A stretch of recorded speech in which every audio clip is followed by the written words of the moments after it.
변화를 위한 도전 라이센싱콘 2020 둘째 날 프로그램 함께하고 계십니다. 패널 토크 진행하게 될 저는 용인대학교 박성식 교수입니다. 패널 토크는 앞서 강연해 주신 세 분 연사님들을 모시고 보다 심층적인 인터뷰 나눠보는 시간입니다. 지금 많은 분들이 온라인을 통해서 함께 시청해주고 계신데요. 댓글을 통해서 질문 남겨주시면 저희가 후반부에 여러분들의 댓글도 함께 이야기하는 시간 갖도록 할 테니 많은 댓글 참여도 부탁을 드리겠습니다. 자, 오늘 첫 번째 세션은 성공적인 라이선싱 사업화를 위한 크로스미디어 전략이라는 주제로 세 분의 전문가 분께서 좋은 강연을 해주셨습니다. 다시 한번 모시고 좋은 말씀들 더 나눠볼 텐데요. 한 분 한 분 다시 한번 소개해드리겠습니다. 먼저 크로스파이어 드라마 성공의 비결과 향후 IP 확장 방안을 말씀해주신 스마일게이트 홀딩스 백민정 상무님 나와주셨습니다. 안녕하십니까? 네, 안녕하세요. 스마일게이트 백민정이라고 합니다. 네, 또 해외 매출 800억 핑크퐁 브랜드의 해외 진출 사례를 말씀해주신 스마트 스터디 이승규 공동 창업자 겸 부사장님 나와주셨습니다. 안녕하십니까? 네, 안녕하세요. 스마트스터디 이승규라고 합니다. 네, 마지막으로 신비 아파트가 아이들을 사로잡은 비결을 말씀해주신 CJ E&M 애니메이션 사업부 스튜디오 바주카 석종서 국장님 함께해 주셨습니다. 안녕하십니까? 네, 안녕하세요. 반갑습니다. CJ E&M의 석종서라고 합니다. 정말 우리나라를 대표하는 국가대표급의 콘텐츠 전문가 세 분과 함께하고 있는데요. 조금 원론적일 수도 있지만 공통 질문 하나 드리면서 패널 토크 시작해 보려고 합니다. 자, 세 분.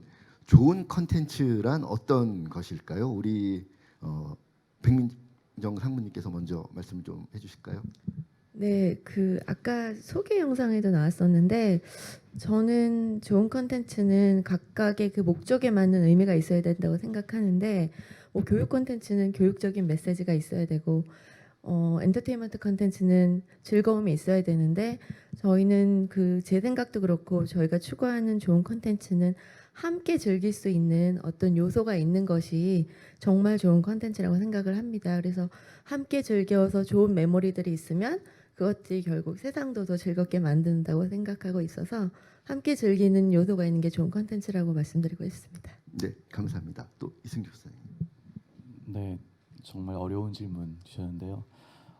저는 제가 생각하는 좋은 콘텐츠는 한 세 가지 정도가 담겨 있으면 같아요. 일단은 첫 번째 저는 재미있는 컨텐츠가 좋다고 생각하고요. 두 번째는 그 컨텐츠로 인해서 다른 거에 대한 흥미를 가질 수 있게 하는 도움이 되는 컨텐츠. 그리고 컨텐츠 자체가 재미와 흥미 그리고 마지막에는 의미가 있는 컨텐츠. 네, 그렇게 생각합니다.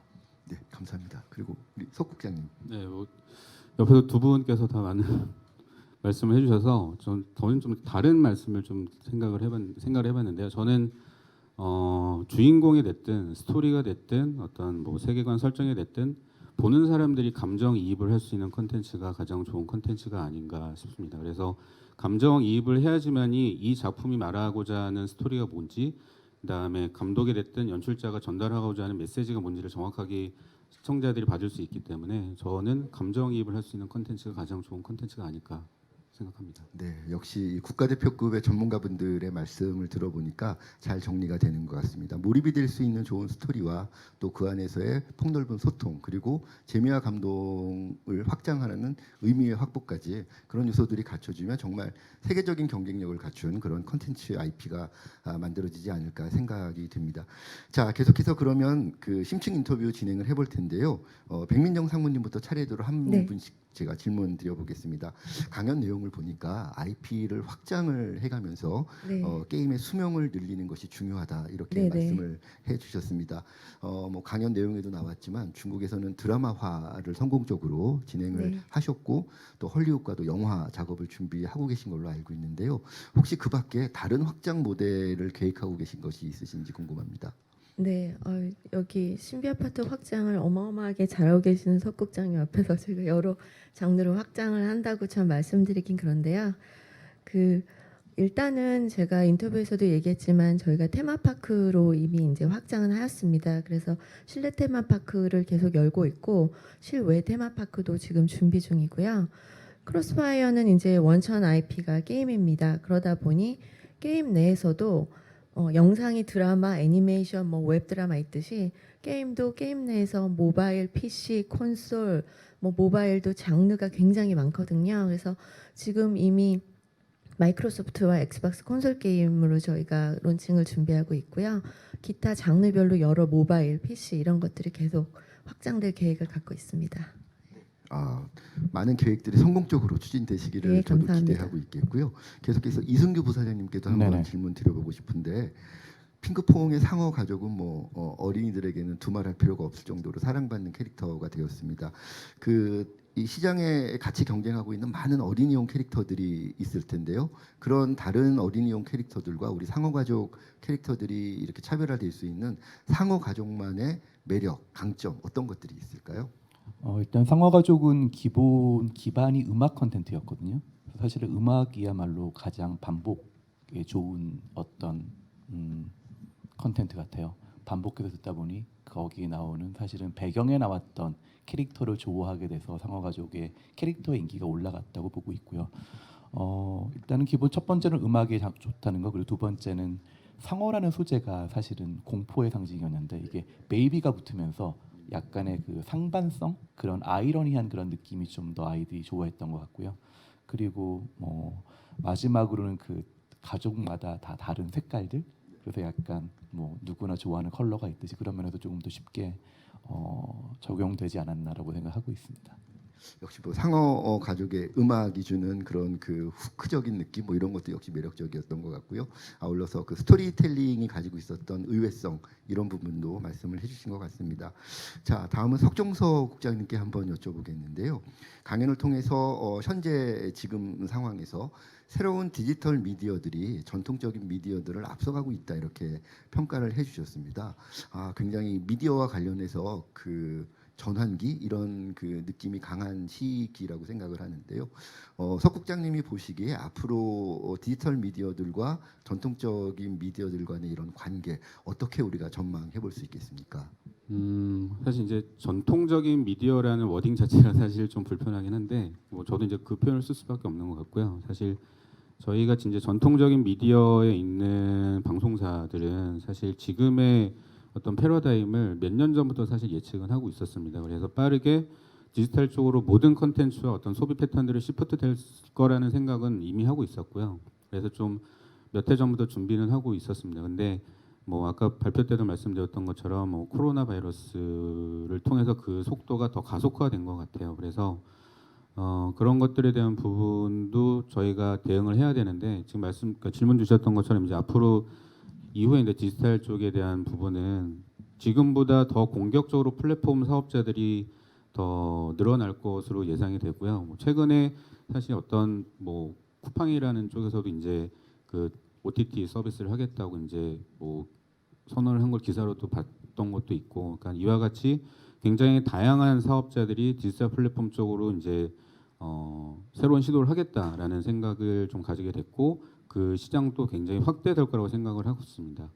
근데 이제 저희는 이제 이거에 맞춰서 저희는 준비를 하고 있는데 결국에는 전통적인 미디어 기존의 어떤 뭐 지상파 케이블 전통적인 미디어에 있는 어떤 그 사업자들 또한 디지털 쪽에 대한 부분, 그러니까 빠르게 이동할 수 있는 부분을 고민을 더 빨리 하게 될 것 같고요. 그리고 이미 아시던 바와 같이 디지털 쪽에 오리엔티드돼 있는 어떤 컨텐츠들을 되게 짧게 빠르게 만들고 있는 그 현상들이 많이 또 보여지고 있어서 아마 아날로그 전통적인 미디어도 빠르게 디지털 쪽으로 넘어가지 않을까 생각하고 있습니다.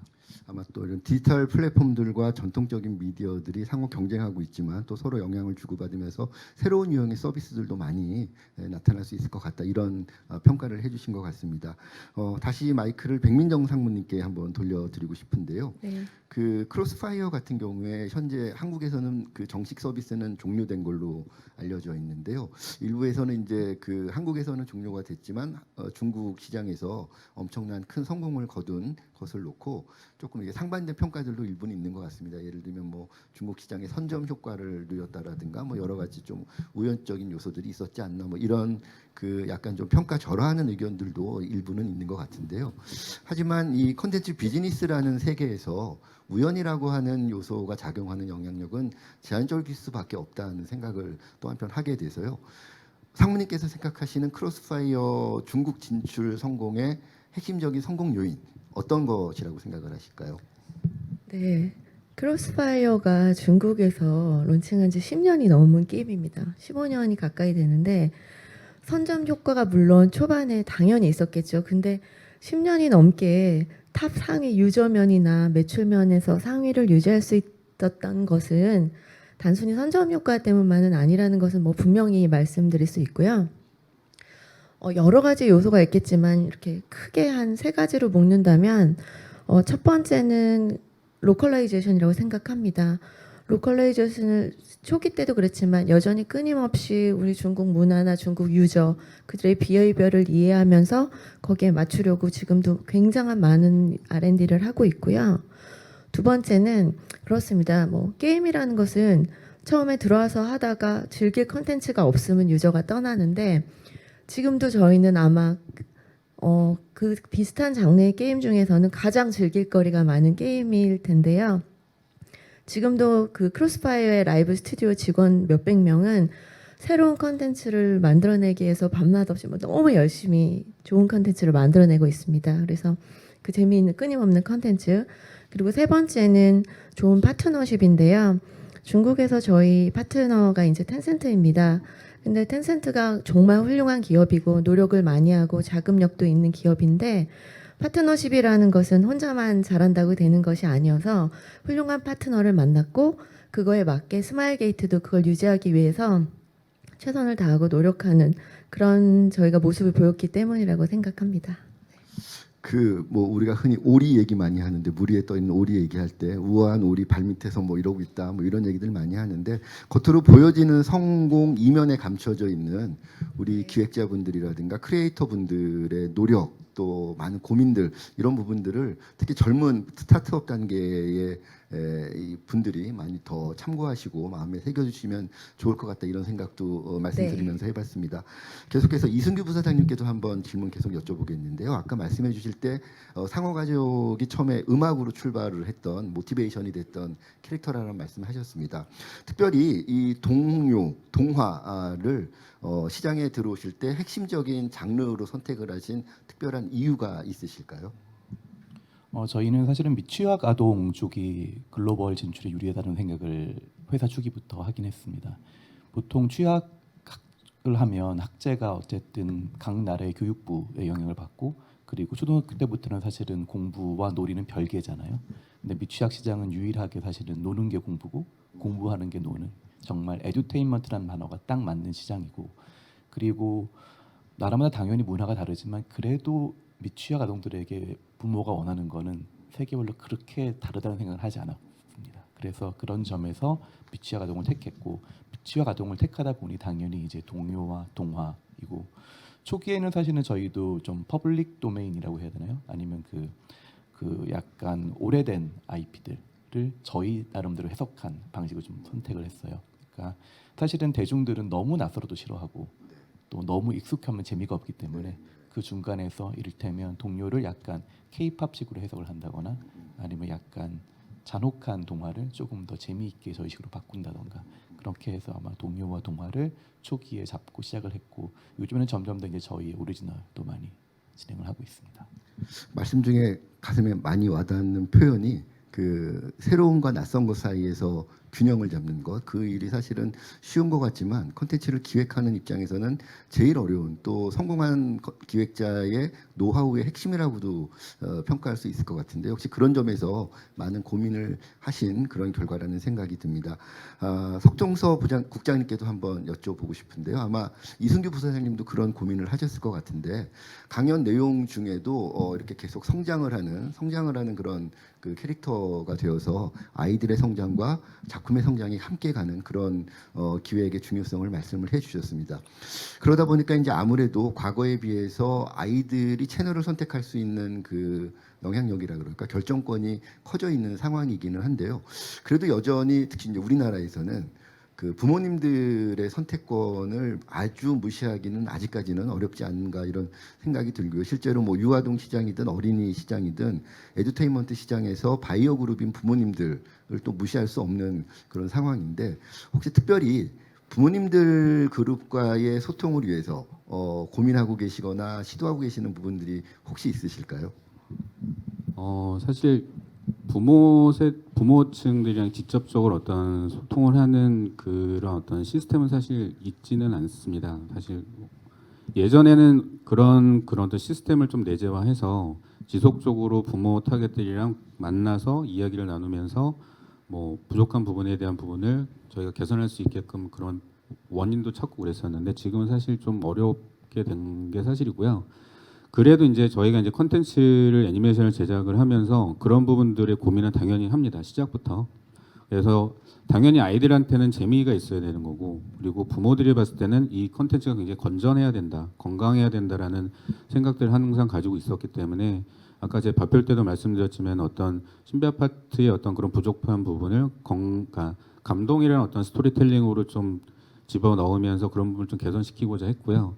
그리고 이런 것들에 대한 부분을 저희 내부에서만 고민해서 만들어내면은 또 피드백에 대한 부분을 받을 수 없기 때문에 저희는 이제 뭐 요즘 뭐 네이버 카페 중에 맘카페라든지 아니면 방송 직후에 인스타 같은 경우 SNS를 좀 들어가서 신비 아파트로 태그 검색을 하면 굉장히 많은 그 것들이 많이 올라와 있어요. 그런 것들을 보면 이제 당연히 아이들의 반응도 볼 수 있지만 부모들이 콘텐츠에 대해서 애니메이션에 대해서 어떻게 생각하는지에 대한 부분도 많이 확인할 수 있거든요. 그런 것들에 있어서 좀 불편한 것들이 있으면 저희가 다음 시즌 기획할 때는 이런 부분들을 보완해서 하고자 하고 있고, 그다음에 저희가 뮤지컬 같은 경우에도 공연 후기들을 쭉 계속 보는데 다행히도 이제 뮤지컬 공연 같은 경우에는 아까 말씀드렸던 되게 감동적인 부분을 굉장히 포커싱해서 메시지를 담고 있기 때문에 같이 보러 온 부모들이 굉장히 만족도가 높아요. 그래서 그런 부분을 통해서 신비 아파트라는 작품은 그리고 조금 더 부모들한테도 어필할 수 있는 부분이 있지 않나. 그리고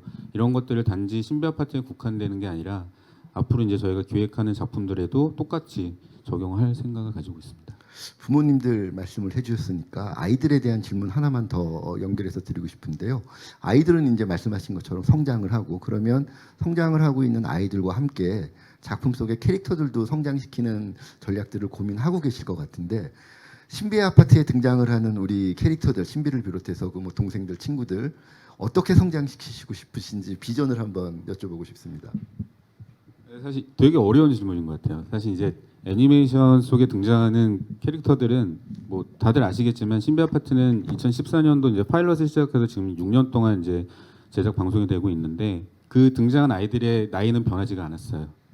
여전히 초등학교 5학년 그 자리에 있거든요. 근데 사실 제작하는 입장에서는 기획하는 입장에서 이런 부분들이 사실 불편할 수밖에 없거든요. 근데 뭐 대부분의 애니메이션들이 그런 것들은 다 그냥 관용적으로 이해하고 넘어가는 부분이라서 그런 것들은 그냥 넘어가고 있긴 한데 말씀 주셨던 것처럼 좀 연결지어서 생각하면 이 캐릭터들을 어떻게 성장시킬까에 대한 고민을 굉장히 많이 합니다. 그래서 아까 웹드라마도 말씀드렸지만 웹드라마 같은 경우는 중학생으로 연령대를 올려서 좀 초등학생에서 보이지 못했던 어떤 감정선을 좀 보여주면서 좀 성장을 시켰고, 그리고 이후에 또 제작되는 또 웹툰 같은 경우에는 아직 기획 시작도 못하긴 했어요. 근데 웹툰을 통해서 조금 더 연령대를 올린다거나 이렇게 해서 아이들이 그러니까 지금 초등 14년도에 신비 아파트를 본 아이들이 지금 성장해서 많게는 고등학생까지 된 애들이 있을 거예요. 그러니까 그런 아이들한테도 신비 아파트가 웹툰으로 등장했을 때 내가 어렸을 때 되게 재밌게 봤던 작품이 주인공의 나이가 커서 나랑 같게 됐네라는 어떤 그 거기에서 동질감을 좀 느끼게 되면 또 신비 아파트의 어떤 그 컨텐츠적인 브랜드나 파워가 더 높아지지 않을까 생각을 하고, 아까 제가 말미에 이제 20년이라는 그 기간을 딱 명시해서 말씀드렸는데 저도 그렇고 저희 회사의 목표도 사실 그래요. 그러니까 20년 뒤에도 신비 아파트가 꾸준하게 방송되면서 20년 뒤에 신비 아파트를 어렸을 때 봤던 사람들이 아이들이 성장을 해서 20대가 됐을 때 그 우리가 옛날에 뭐 포켓몬고가 게임이 나왔을 때 굉장히 어른들이 열광적으로 게임을 다운로드했던 것처럼 신비 아파트도 어떤 그런 브랜드를 가지고 싶거든요. 그래서 뭐 질문하신 내용이랑 좀 연결이 될지는 잘 모르겠으나 어찌됐든 그 성장에 대한 부분은 그런 식으로 좀 저희가 접근을 하려고 하고 있습니다. 그 둘리의 김수정 화백님께서 지금도 둘리 아빠라는 별명 갖고 계신 것처럼 우리 석 국장님께서 20년 후에 신비 아빠 이런 별명을 갖게 되지 않으실까 기대하면서 이미 회사에서는 신비 아빠로 통하고 있습니다. 그러시군요. 역시 좋습니다. 그러면 그 이승규 부사장님께도 같이 한번 질문을 드려보고 싶은데요. 그 뭐 상어가족의 성공은 뭐 전 세계적인 그런 열풍을 불러일으켜서 뭐 전 세계 유아동들에게는 거의 BTS급이다 이런 평가가 나오는 기도 하는데요. 사실 이런 그 글로벌한 성공이 제작자의 입장에서는 굉장히 행복한 일이겠지만 한편으로는 다음 기획을 준비하실 때 엄청난 압박이나 부담감을 느끼실 수도 있을 것 같아요. 분명히 이 상어가족 말고도 다른 프로젝트들을 아마 준비하시고 계실 텐데 다음 스텝을 준비하실 때 혹시 어렵거나 뭐 이렇게 애로사항이 혹시 있으실지 여쭤보고 싶습니다. 사실은 이 창작이란 거는 어떤 생산과는 다르게 예측이 되게 어렵잖아요. 그래서 사실 저희 많은 팀들도 어떻게 하면 이제 넥스트 베이비샥을 만들고 고민을 많이 하고 있는데 일단은 저희는 내부적으로는 기존과는 좀 다른 방법을 써보자라고 많이 생각을 하고 있습니다. 그래서 상어가족 같은 경우에는 일종의 음악을 활용해서 이제 붐을 일으켰다면 다음번 IP는 오히려 음악이 아닐 수도 있다. 아니면 그게 당연히 음악적인 속성 들어가겠지만 그게 시작이 웹툰일 수도 있고 아니면 드라마일 수도 있고 영화일 수도 있고 게임일 수도 있다고 해서 조금 좀 쇼폼 지향해서 조금 더 다른 식으로 좀 생각해 보자라고 좀 주문을 많이 하고 있고요. 뭐 그래도 뭐 다루는 소재는 역시 뭐 저희가 익숙한 당연히 뭐 공룡이나 자동차나 이런 것에 한번 시작하지 않을까라고 생각을 하고 있습니다. 역시 그 고수분들은 스트레스를 스트레스로 받아들이지 않고 스트레스를 오히려 그 모티베이션화해서 발전의 원동력으로 삼는 그런 노하우들을 갖고 계신 거 아닌가 이런 생각을 또 말씀드리면서 해봤습니다. 우리 백민정 상무님께도 한번 질문 드려보고 싶은데요. 중국에서 드라마를 제작을 하시는 과정에서 IP 홀더이시지만 뭐 제작 과정에 큰 관여 안 하시고 대부분 이제 현장에 맡기는 방식으로 진행을 하셨다고 하셨는데 사실 그 이게 뭐 언어도 다르고 국적도 다르고 사실 그 제작을 하는 입장은 중국 스태프들이고 여기서 이제 한국에서 원작을 갖고 계시는 입장이셨을 텐데 그렇게 그 관여를 최소화하는 그런 결정을 하셨을 때 걱정도 많으셨을 것 같아요. 실제로 우려되신 부분들은 없으셨는지 그리고 실제 과정에서 그런 우려들이 어떻게 대처를 하셨는지 한번 노하우를 여쭙고 싶습니다. 네, 물론 초기에 굉장히 우려가 많았습니다. 근데 일단 저희가 이제 제작사를 최종 결정하고 감독님이나 작가님이나 이제 이렇게 굉장히 많은 미팅을 했는데, 그러니까 프리프로덕션 기간이죠. 시작하기 전에 저희가 직접 뭐 크로스파이어 만든 파운더도 가셔서 우리가 전달하고자 하는 이 IP를 통해 전달하고 하는 메시지, 가치, 캐릭터가 보여줬으면 하는 그런 속성 이런 것들을 사전에 굉장히 심층 깊은 논의를 많이 했어요.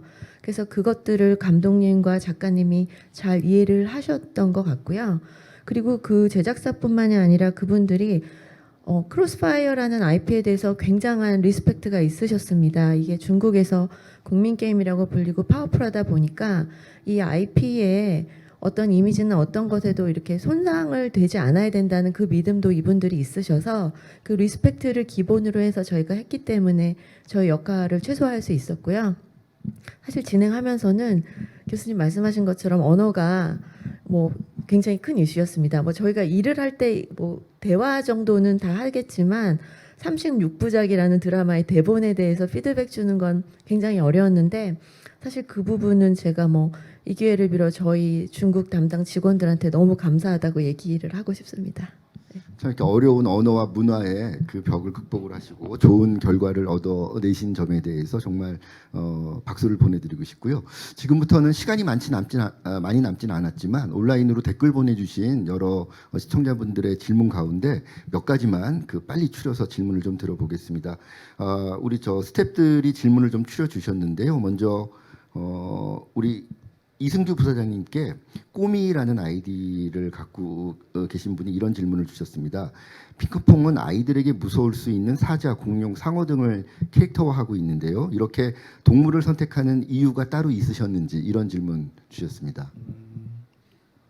아이들이 가장 친숙한 소재 중에 하나가 동물인 것 같아요. 사실은 뭐 시장에서 팔리는 봉제 인형 중에서 많은 비중이 사실은 동물이잖아요. 그러기도 하고 또 어쨌든 사람 말고는 아이들이 가장 먼저 친숙감을 표하는 존재가 동물이어서 그런 게 아닐까. 그래서 저도 뭐 사실 그 테두리를 크게 벗어나지 않았던 것 같네요. 네, 잘 알겠습니다.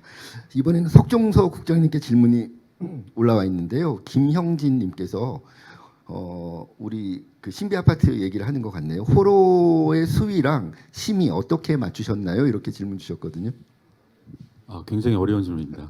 그 사실 저희가 이제 호러 장르이다 보니까는 그 연출적으로 심의적인 부분을 고민을 안 할 수가 없거든요. 근데 저희가 내부적으로 어쨌든 채널이 있기 때문에 채널의 어떤 편성팀과 저희 제작가는 제작 PD들 사이에서 시나리오 단계부터 심의에 대한 부분을 어느 정도 기준을 놓고 같이 고민을 하고 그거의 수위를 조정을 했습니다. 그래서 근데 작품이 가지고 있는 그 장르적인 특성상 어느 정도까지는 저희가 또 호러적인 요소를 또 보여줘야 되기 때문에 좀 조금은 과감하지 않는 선에서 충분히 보여주려고 노력을 했고 계속 똑같은 얘기 반복인데요. 이런 것들에 대한 부분을 보완하기 위해서 일상에 대한 이야기, 감동에 대한 이야기를 해서 조금 밸런스를 맞췄던 것 같아요. 네, 그렇게 감사합니다. 정리돼서 말씀드립니다. 네, 마지막으로 백민정 상무님께도 질문이 올라와 있는데요. 세이팍님께서 영화, 드라마, 오프라인, 테마파크, 굿즈 등 다양한 방향으로 사업 확장을 해왔다고 생각을 합니다. 사업 확장 방향을 결정하실 때 기준이나 우선순위 같은 게 있을까요? 또 확장 시기를 판단하는 기준은 어떻게 되시나요? 라고 질문 주셨습니다. 네, 일단은 저희는 그 지역에서 저희 IP가 얼마나 파워풀한가를 굉장히 많이 고려하고요. 그런 의미이기 때문에 저희가 그 중국에서 드라마를 하였다고 생각을 합니다. 그리고 반대로 뭐 약한 부분은 보완해야 되기 때문에 웨스턴에선 영화를 했고 그런 지역적 요소를 저희가 많이 고려하는 편이고요. 그 다음에 뭐 무분별한 확장은 브랜드를 해친다고 생각을 합니다. 그래서 근접할 수 있는 엔터테인먼트 영역으로의 확장, 이런 영역의 근접성 이런 것들을 많이 고려를 하고 있습니다. 네. 네, 감사합니다. 시간이 많이 남질 않아서요. 마지막으로 짧게 그 라이센싱콘 2020 행사에 그 온라인으로 참여해 주시는 분들 가운데 많은 분들이 청년들, 대학생분들이시거나 스타트업 수준에 계신 분들이 노하우를 얻기 위해서 많이 지금 듣고 계시는 것 같은데요. 업계 선배 입장에서 우리 후배들을 위해서 이거 하나만큼은 마음에 담고 있어라 이렇게 조언을 하신다면 어떤 말씀 해주시고 싶으신지 간단하게 한 분씩 말씀 부탁드리겠습니다. 네, 저는 꼭 저희 크로스파이어가 뭐 해외에서 성과가 있어서가 아니라 저는 이제 한류 콘텐츠, K 콘텐츠는 경쟁력이 있다고 생각합니다. 그래서 이쪽 분야에서 개발을 하시거나 사업 등을 생각하시는 분께는 꼭 한국 시장을 생각하지 말고 무조건 시장은 펼쳐나갈 수 있다라는 기본적으로 글로벌 시장을 상대한다는 마음으로 모든 일을 하셨으면 좋겠습니다. 네, 감사합니다. 네, 저는 이 업계에 있다 보니까 점점 더 중요한 게 차별화라는 생각이 들고요. 그래서 자기다움 무엇인지를 알고 자기의 강점을 계속 개발해 나가는 게 뭐 당연히 저한테도 항상 하는 말이고 이걸 보는 분들한테도 들려드리고 싶은 말 같습니다. 네, 감사합니다. 차별화 말씀 주셔서 저는 최초에 대한 그러니까 아무도 시도하지 않았던 것들에 대한 부분이 가장 좋은 성과를 큰 성과를 낼 수 있는 그 물론 리스크도 크긴 하지만 그런 부분이 아닐까 싶어요. 그래서 기존에 많은 분들이 해왔던 것들에 대한 부분을 통해서 이 작품이 성공할 수 있었던 것들에 대한 요소를 배우고 그런 것들을 바탕으로 해서 새로운 거를 시도해보는 자세들이 사실 더 필요하지 않을까. 그러니까 그런 것들을 통해서 작은화한 결과를 낸다고 하더라도 그게 굉장히 큰 자신감으로 오지 않을까라는 생각을 갖게 됩니다. 그래서 그런 부분을 많이 노력해 주셨으면 좋을 것 같아요. 네, 감사합니다. 정말 연말에 바쁘신 중이실 텐데요. 좋은 강연과 또 좋은 토크 이렇게 시간 내주신 세 분 전문가님께 다시 한번 감사드리겠습니다. 감사합니다. 네, 지금 우리 IP 산업은 수없이 많이 쏟아지는 콘텐츠들의 경쟁 속에 존재하고 있는 것 같습니다. 대중들의 선택을 받기 위해서는 새로운 차별화된 전략을 수립을 하는 것이 가장 중요한 요소들일 텐데요. 오늘 우리가 이야기 나눠본 트랜스미디어 전략, 대중들의 선택을 받기 위한 새로운 차별성을 확보하는데 굉장히 중요한 전략 가운데 하나가 아닐까 하는 생각을 세 분 전문가님과 이야기 나눠보면서 크게 갖게 됐습니다. 자, 오늘 행사 계속 또 진행이 될 텐데요. 저는 두 번째 세션에 강연 듣고 다시 한번 새로운 강연자분들과 테마 토크로 돌아오도록 하겠습니다. 감사합니다.